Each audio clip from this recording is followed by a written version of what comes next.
કચ્છ જિલ્લામાં સતત બીજા દિવસે વધુ 3 લોકો કોરોના સંક્રમિત. આરોગ્ય તંત્ર દોડતું થયું. કચ્છ જિલ્લામાં કોરોનાના કેસોમાં સતત વધારો જોવા મળી રહ્યો છે. કચ્છ જિલ્લામાં સતત બીજા દિવસે વધુ 3 લોકો કોરોના સંક્રમિત થયા છે. આ સાથે છેલ્લા 2 દિવસમાં કુલ 6 પોઝિટિવ કેસ નોંધાયા છે, જેમાં ભુજમાં 2 અને નખત્રાણાના ગ્રામ્ય વિસ્તારમાં 1 કેસ નોંધાયો છે. આ વધતા કેસોને લઈને આરોગ્ય તંત્ર દોડતું થયું છે અને તંત્ર દ્વારા તાત્કાલિક પગલાં લેવામાં આવી રહ્યા છે.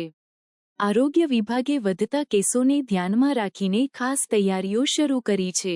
જિલ્લામાં આરોગ્ય વિભાગની ટીમો દ્વારા કન્ટેઇનમેન્ટ ઝોનમાં સક્રિય કામગીરી શરૂ કરવામાં આવી છે, જેમાં ઘરોમાં આરોગ્ય તપાસ, સેમ્પલ કલેક્શન અને જરૂરી સારવારની વ્યવસ્થા કરવામાં આવી રહી છે.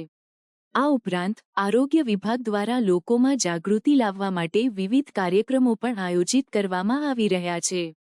આ દરમિયાન આરોગ્ય વિભાગે લોકોને સલાહ આપી છે કે તેઓ સ્વચ્છતા અને સાવચેતીના નિયમોનું પાલન કરે.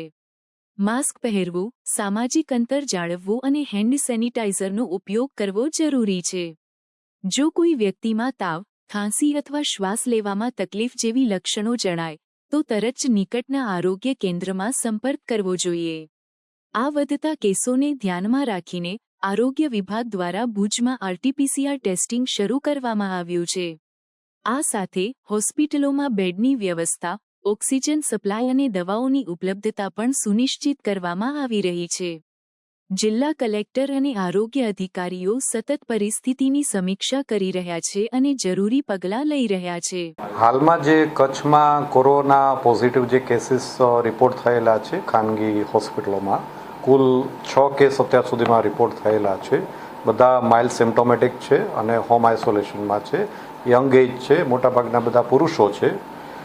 અત્યારે જે કોવિડના જે બધા કેસીસ આવી રહ્યા છે એમાં ખાસ કરીને અમારી તૈયારીના ભાગરૂપે તમામ જગ્યાએ જે સરકારી સંસ્થા છે એમાં ટેસ્ટિંગ કિટ અવેલેબલ કરાવેલી છે. તમામ RT-PCR જે લેબ છે એને ફંક્શનલ કરાવવાનું સૂચના આપેલી છે.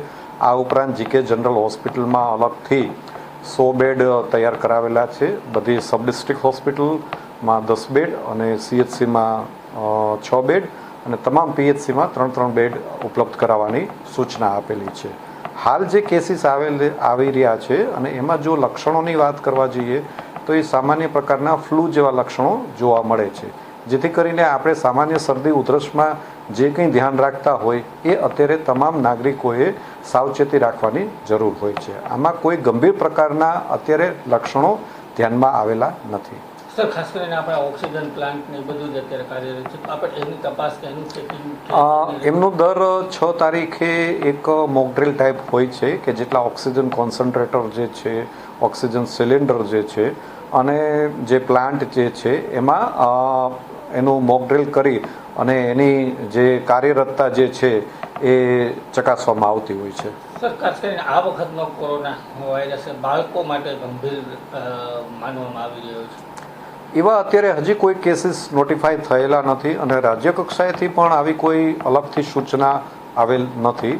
જે કંઈ કેસીસ અત્યારે આવી રહ્યા છે, ઇવન બીજા જિલ્લામાં પણ જે આવી રહ્યા છે એ માઇલ્ડ સિમ્પ્ટોમેટિક કેસીસ છે અને જે યુઝ્યુઅલી જે ફ્લૂના આખા લક્ષણો જે હોય છે, વર્ષોથી જે આપણને જોવા મળતા હોય છે એ જ જાતના ફ્લૂના લક્ષણો છે. ઉપરાંત આ તમામ જે પોઝિટિવ કેસ આવી રહ્યા છે એ તમામ પોઝિટિવ કેસનું જીનોમ સિક્વન્સિંગ જે છે એ ગાંધીનગર ખાતેની લેબમાં કરવામાં આવી રહ્યું છે, જેથી સર્વેલન્સ પણ એક ચાલુ છે. ઉપરાંત ખાનગી હોસ્પિટલને પણ સૂચિત કરવામાં આવેલ છે કે આવા કોઈ એક્યુટ રેસ્પિરેટરી ઇન્ફેક્શન લાઇક કે લોઅર રેસ્પિરેટરી ઇન્ફેક્શન લાઇક કે ન્યુમોનિયા જેવા કોઈ કેસીસમાં જો વધારો થાય કે હોસ્પિટલાઇઝેશન થાય કે ક્લસ્ટરિંગ થાય તો એ તાત્કાલિક અમને અવગત કરે.